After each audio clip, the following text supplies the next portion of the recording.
in the same place with this nice lighting, and continuing on a similar topic to what I had started in the video you may have watched a day ago or so. And that was an expansion, or this will be an expansion on the topic of humility and the power of humility, and at least what I've learned in terms of this topic and how it's applied in my life, how it's engaged naturally. Actually, we're looking at this wheel of virtues, right? Wheel of virtues from the Freedom Teachings. I've spoken about this quite a few times in many other videos and on my Instagram and in the sharings.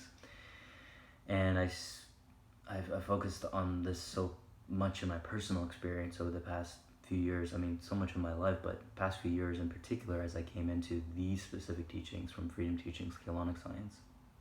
And I'm sure I'll have to do a video going through the full spectrum of these virtues, and how I've engaged them and the power of them, and what they are essentially are kind of fundamental building blocks of our field, of our morphogenic field, of our energy system, of how we are brought into creation.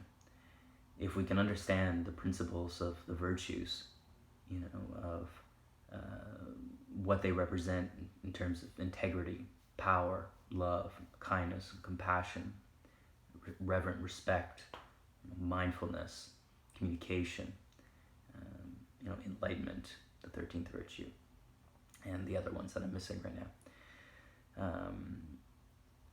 These virtues are kind of like the entry level, the initial stages, the building blocks, like the elements almost of creation, physical creation, the building blocks of where matter is formed. These are the building blocks of where our spiritual essence, is created from. It's our organic blueprint, as much as the Cathar grid is, or our chakras, or our DNA structure. When we understand that these principles, just like in all traditions that have expressed, various commandments or precepts or ethical ways of being, righteous behavior, what does that look like? All traditions have expressed these in different formats, and they have been the building blocks and the kind of entry-level understandings that pretty much anyone can understand and apply at any stage of development.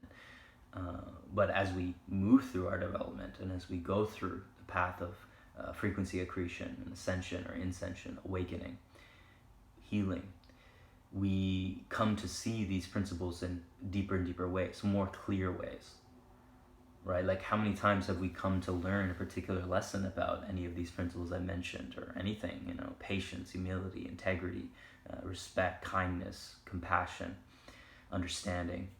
Every time we come into these principles, we tend to come into them in a deeper way, in a new way, but the same frequency, the same energy. And in my view, this is kind of the constant oscillation where we're going through our process of healing, and we're releasing the distortion, so that when we come back to see ourselves even more clearly than before.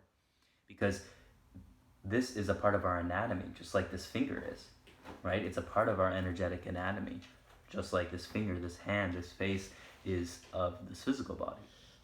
So these qualities within ourselves, as ourselves, are literally ourselves. They are the building blocks of our being, our anatomy, our human nature, right? Our angelic human nature. So when I look at humility, for instance, humility is actually not a virtue, it's a quality. Each one have 4 qualities, 3 or 4 qualities. And the enlightenment, Yume Zun, which is the 13th virtue, has the qualities of patience, of grace, of eloquence, and humility.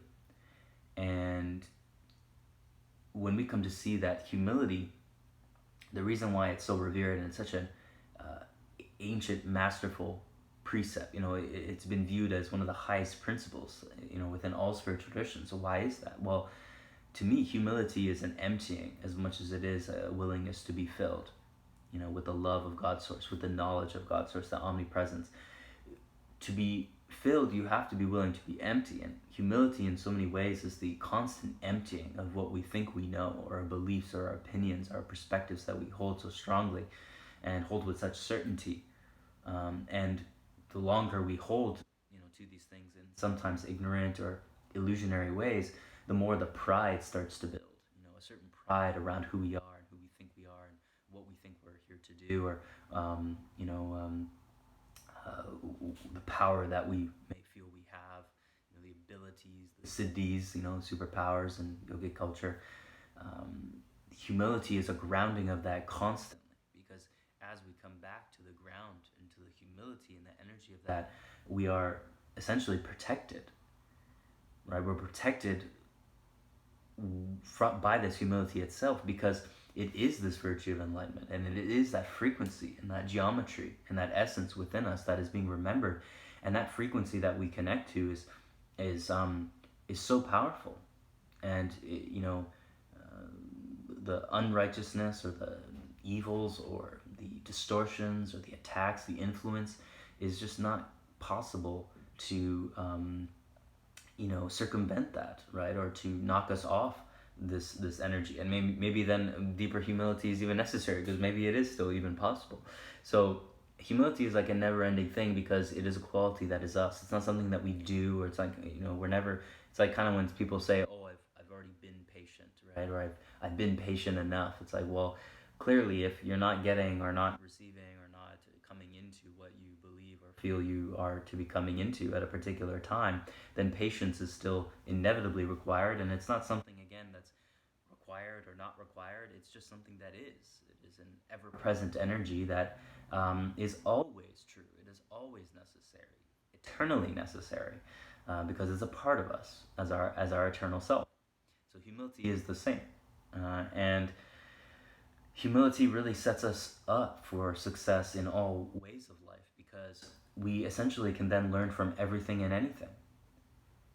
For on my own path, I strive endlessly to respect all teachings that I've come across. Here I have all this freedom teaching stuff, but I've gone through so many different traditions and continually learn from all traditions and all people that I come across and into, because in some way, if it's appearing in my field, whether it's a random person on the street or some person on social media or another path or teaching or system, it's appearing for some reason, and that could be to be more focused on maybe the teachings that I really resonate with. It could be to reveal a little piece that could speak, like one sentence, one word, one energy, one whiff of something, that you receive that supports you.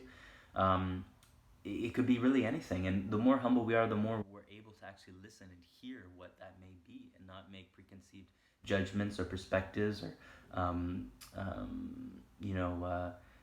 assumptions on what we may feel something is or is not. And that is really what sets us up for, again, endless success in all things that we may do, physical, spiritual, or everything. There's not really a difference between the two, but just understanding that all accomplishments will require this, whatever it is that we'd like to accomplish. And so to be humble, we have to be willing to give up what we think we know, and we have to be willing to constantly consider and understand with compassion and patience others' view, other teachings, other perspectives, other people, other beings, other ways that may not necessarily be of our own or what we have experience in. And the more that we're willing to consider this, the more we really can abide in the frequency and the power of God Source, and the omnipresent knowledge of God Source that does not hold to anything, but is willing to receive everything and anything at any time and in any moment, and anything that's required. Humility gives us the possibilities for that to occur, because if we're filled up with all this ideas and knowledge and all the things that we think we know and opinions and beliefs, it's very difficult to consider others. And we could say that this is the precipice and the foundation to all conflict right now that we're facing in the world, right? We're seeing so much conflict and lack of peace. I mean, we're seeing a lot of peace as well, because to be honest, it's maybe more peace than ever, but also more conflict than ever simultaneously. And by ever I mean maybe just more immediate histories, because we've had other periods in our long extended history that certainly have been more peaceful than this. But relatively, we could say that I see more people coming into healing and awakening and a consciousness than ever before, And I also see, a lot of increased, violence and hatred and division, and attempts, at least, for this to occur. And in so many ways, it's illusionary, because at the core, it's beings looking to find this peace in some way, but just being fed up and just so confused as to how that may be possible.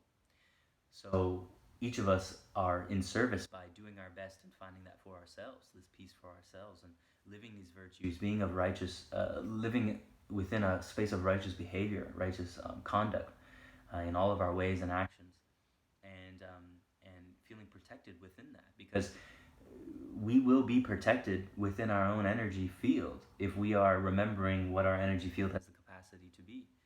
Because as we run those currents and frequencies through our body, we are endlessly more and more protected, more and more healed, and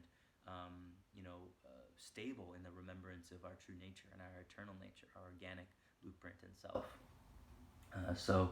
I didn't want to get too advanced with this topic, because I think humility can be a very simple and basic principle that anyone can understand, but it also can help us climb even the most advanced stages of this path. And it's really never to be forgotten, the power and potential of humility, right, and energy of humility. So, yeah, that feels very nice.